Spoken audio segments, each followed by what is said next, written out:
Imagine a cena: Pedro e João pregando a palavra de Deus, fazendo milagre, e de repente são levados presos, colocados, guardados por vários soldados, quando de repente pela manhã vão dar conta deles e eles estão aonde? Novamente fazendo a obra do Senhor, no templo, pregando a palavra de Deus. A pergunta que foi feita é: nós não falamos para vocês não falar mais no nome desse Jesus?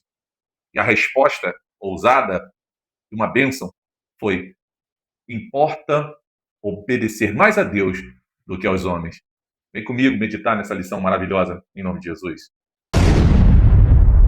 Olá, olá, eu sou Edilson Mazelo, sou pastor e estou aqui para refletir sobre a lição bíblica da CPAD, terceiro trimestre. Nós estamos trabalhando com esta revista, lição bíblica, a Igreja de Jerusalém, a Igreja em Jerusalém, doutrina, comunhão e fé, a base para o crescimento em meio às perseguições, o crescimento da igreja em meio às perseguições. Nós já trabalhamos já com as lições anteriores, nós temos as aulas aí no canal para você estar olhando e vendo, e falando sobre a igreja que nasceu no Pentecoste, a igreja de Jerusalém, um modelo a ser seguido, uma igreja fiel à pregação do evangelho, uma igreja cheia do Espírito Santo, uma igreja cheia de amor, uma igreja não conivente com a mentira, e hoje, uma igreja que não teme a perseguição. O textuário da lição está em Atos 5, 29, e é justamente a frase que nós abrimos esse vídeo.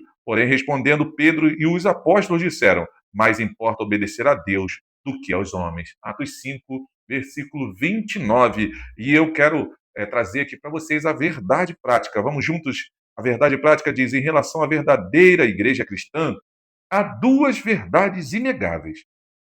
Uma, a igreja será perseguida. E dois, Deus a protegerá.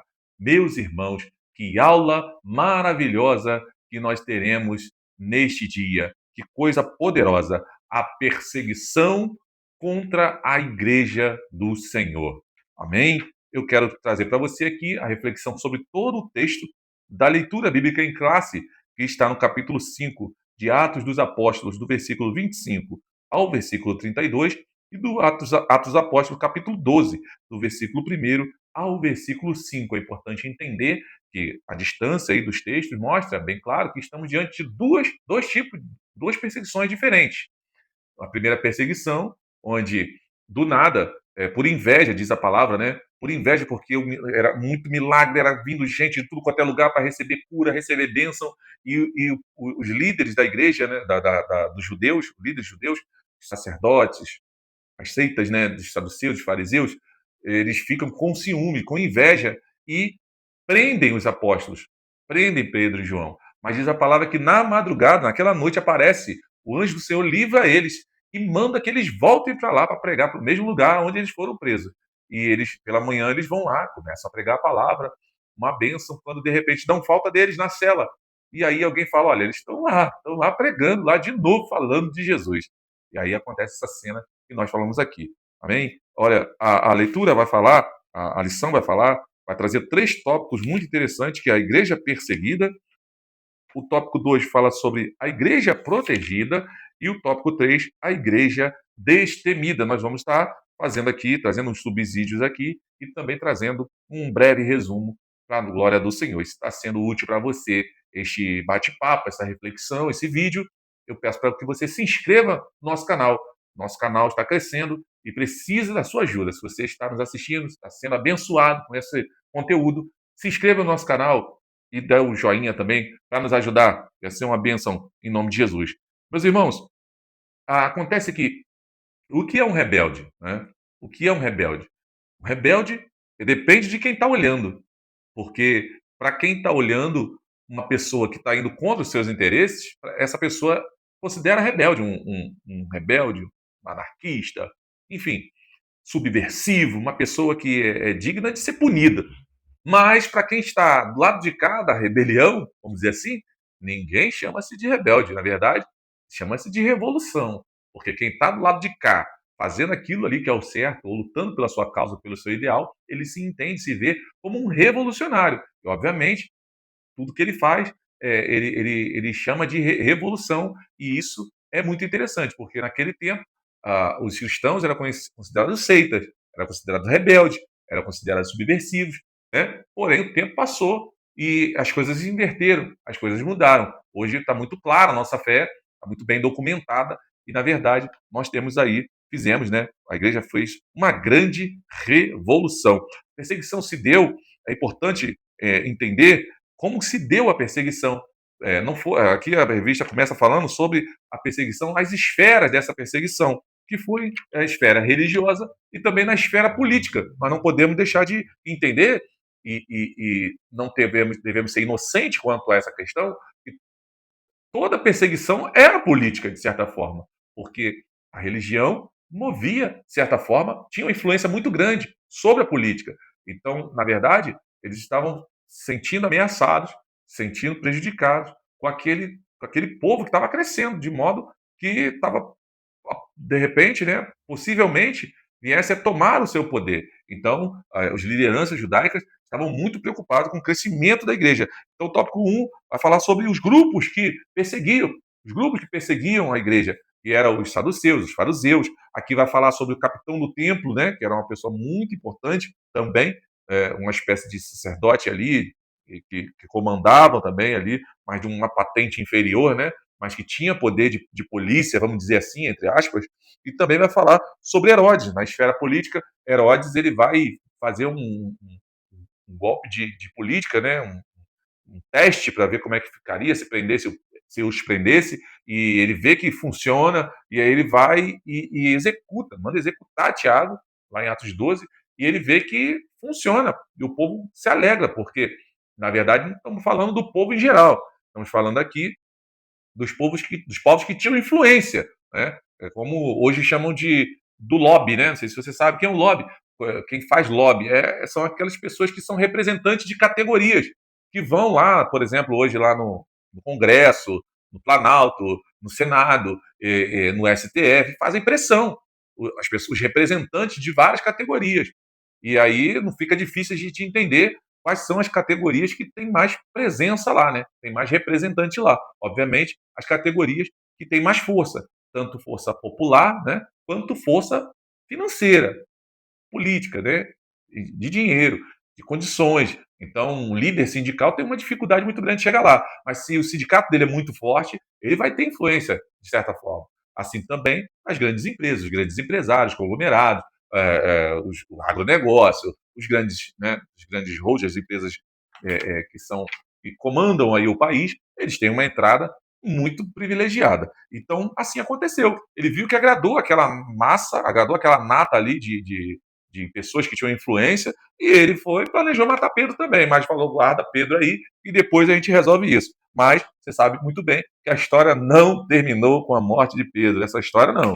Pedro vai morrer, obviamente, todos eles morreram, mas não nesse momento. O tópico segundo, né, o segundo tópico, vai falar sobre a igreja protegida. Ele fala sobre o anjo que livrou a igreja, sobre a intercessão da igreja e o valor da oração. E olha, já está valendo aí um joinha, né? Se você ainda não deu, se não se inscreveu, se inscreva. E, por favor, deixe seu comentário aí para nos ajudar, deixe o comentário para nos apoiar. Está sendo uma bênção para a sua vida. Se puder também, compartilhe o vídeo, compartilhe nos grupos da igreja, compartilhe aí nos grupos que você participa, e vai ser uma grande bênção para a nossa vida, para esse canal, para o nosso ministério. Amém? Graças a Deus. Vamos continuar sobre a igreja protegida.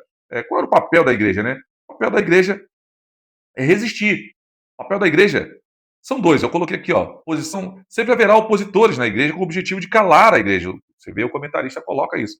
Mas, como diz no Salmo 20, né, a igreja, né, assim como diz no Salmo 20, que o povo de Deus fica de pé, aqueles que correm, né, alguns confiam em carros e em cavalos, mas a nossa confiança vem do Senhor. Aí fala, eles tropeçam e caem, mas nós nos levantamos e estamos de pé. Ô glória, essa é a igreja do Senhor, ela se mantém de pé para a glória do nome do Senhor. Olha que interessante, a igreja estava em oração e não se rendia aos homens. Você vai ver aqui duas coisas que chamam a atenção: a oração da igreja, a providência divina e também a intercessão da igreja. Né? O anjo vem, livra ali os discípulos, depois também o anjo vai livrar Pedro, e a igreja vai estar ali fazendo oração, e sim, claro, eles também se posicionando, resistindo. Porque poderia muito bem, né, eles cederem à tentação, eles cederem à perseguição. Mas diz a palavra de Deus que eles foram firmes. E nós devemos também seguir firmes para a glória do Senhor. E entender que a oração tem um poder maravilhoso. Deus atua, Deus habita na oração. Tiago fala que a oração de um justo pode muito em seus efeitos. Olha que interessante. A igreja destemida, o terceiro tópico. O testemunho com poder, convictos de sua fé. Os dois itens aí, os dois subtópicos, né? E depois vai vir a conclusão. Olha que interessante. Eles foram e testemunharam do Senhor. A palavra de Deus diz que eles estavam ali resistindo e não temeram pela sua própria vida, né? Ou não temeram a morte. E assim deve ser também nossa vida. Você sabe que a igreja passa ao longo da história. Eu sempre digo que Atos não terminou, né? Como diz aqui o comentarista. Alguém já disse que deveria se chamar Atos do Espírito Santo. E se cremos que é Atos do Espírito Santo, o Espírito Santo ainda continua atuando. Então, o capítulo 28 não termina o livro de Atos.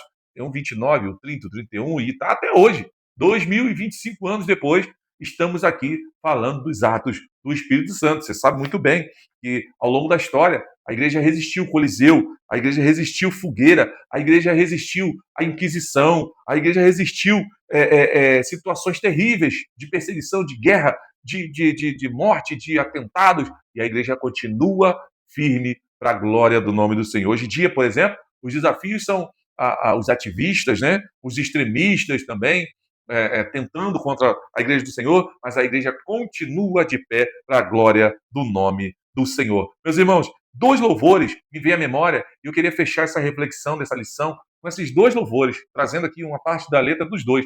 Um louvor é da composição do Eliseu Gomes, pastor Eliseu Gomes, grande compositor, um dos maiores compositores evangélicos, e o outro é do Marcos Salles, né? O do Eliseu Gomes é Em Memória, e o outro é Estamos de Pé. É muito interessante isso, que a gente entende que ao longo da caminhada, ao longo da igreja, ao longo da história, a igreja enfrentou vários desafios. Vários desafios. E nada pôde parar a igreja do Senhor.